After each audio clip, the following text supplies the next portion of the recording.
তাকে 30 দিনের মাথায় দোষী সাব্যস্ত হলে তাকে ফাঁসি অথবা কারাদণ্ড যাবজ্জীবন করতে হবে। আগে যেমন ছিল যাবজ্জীবন করতে 20 বছর, সেটা কিন্তু নয়।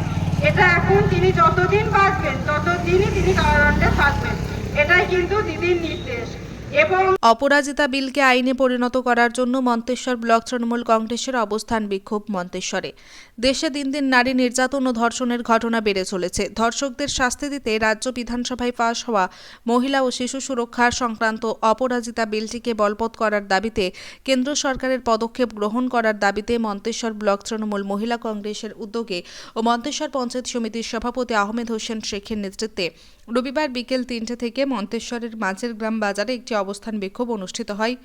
এই বিক্ষোভে উপস্থিত ছিলেন মন্তেশ্বর পঞ্চায়েত সমিতির সভাপতি আহমেদ হোসেন শেখ, সহ সভাপতি প্রতিমা সাহা, মন্তেশ্বর ব্লক তৃণমূল মহিলা কংগ্রেসের সভানেত্রী চুয়া সোম, মাঝের গ্রাম অঞ্চল তৃণমূল মহিলা কংগ্রেসের সভানেত্রী চৈতালি রায়, মধ্যমগ্রাম অঞ্চলের প্রধান রাফিজা লায়েক, উপপ্রধান তথা মন্তেশ্বর ব্লক SC/ST ব্লক সভাপতি বিপুল রায়, মাঝের গ্রাম অঞ্চল তৃণমূল কংগ্রেসের নেতা সুমন্ত রায় সহ অন্যান্য নেতৃত্বরা।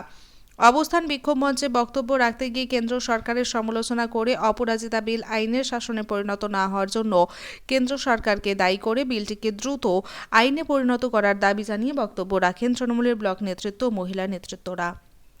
মন্তেশ্বর থেকে জ্যোতির্ময় মণ্ডলের রিপোর্ট, সুন্দর বাংলা নিউজ। আপনাদের কোথায় কোন পক্ষ থেকে কি প্রোগ্রাম হলো? আজকে মন্তেশ্বর ব্লক মহিলা তৃণমূল কংগ্রেসের পক্ষ থেকে মাঝের গ্রাম অঞ্চলে আমরা একটি পথসভা ও ধর্ণামঞ্চ করেছি। এই ধর্ণা মঞ্চের দাবি কি? এই ধর্ণামঞ্চের দাবি হচ্ছে আমাদের মাননীয় মুখ্যমন্ত্রী মমতা ব্যানার্জি যে অপরাজিতা বিল নারী ও শিশুদের সুরক্ষার জন্য পাশ করেছে, তার সমর্থনে আজকে আমরা এই ধর্ণামঞ্চ আইনে পরিণত করার জন্য। আইনে পরিণত করেছি। এই যে ধর্ণা মঞ্চের যে দিচ্ছেন, যে এই বিল কারা পাস করছে না এবং কোন সরকারকে দায়ী করছেন?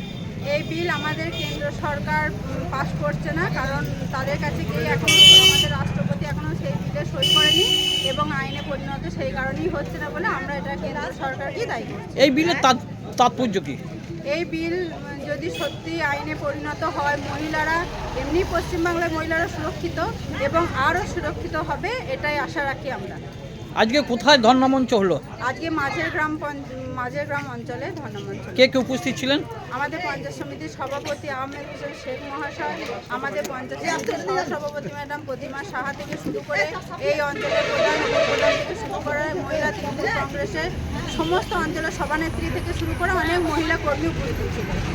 যে এই বিল পাস না হলে বা আইনে পরিণত না হলে আপনারা কি করতে চাইছেন? আমাদের মাননীয় মুখ্যমন্ত্রী মমতা ব্যানার্জি আগামী দিনে যে নির্দেশ দেবেন, আমরা সেই নির্দেশ মতন আরও বৃহত্তর আন্দোলনে যাব। দরকার হলে আমরা দিল্লি পর্যন্ত যেতে পারি, আমাদের মহিলাদের সেই মানসিকতা বা জোর আছে। আপনার নাম পরিচয়? আমার নাম চুয়া দত্ত সোম, মন্তেশ্বর ব্লক মহিলা তৃণমূল কংগ্রেসের সভানেত্রী। ফ্যামিলি নিয়ে ডিনার বা লাঞ্চে যাবেন ভাবছেন? ভাবনা কিসের? আপনার পাশেই রয়েছে Raj Rohit restaurant and guest house. খুব স্বল্প মূল্যে পাবেন ভিআইপি রুম। শুধু তাই নয়, পাবেন চাইনিজ, ইন্ডিয়ান এবং তন্দুরি খাবার, পাশাপাশি বাঙালি খাবার, মাছ ভাত সমস্ত রকম। আমাদের ঠিকানা শ্রীরামপুর গ্রামীণ হাসপাতালের সম্মুখে, কালনা কাটোয়া ST-KK রোড, পূর্বস্থলী। যোগাযোগ নম্বর 9593816703।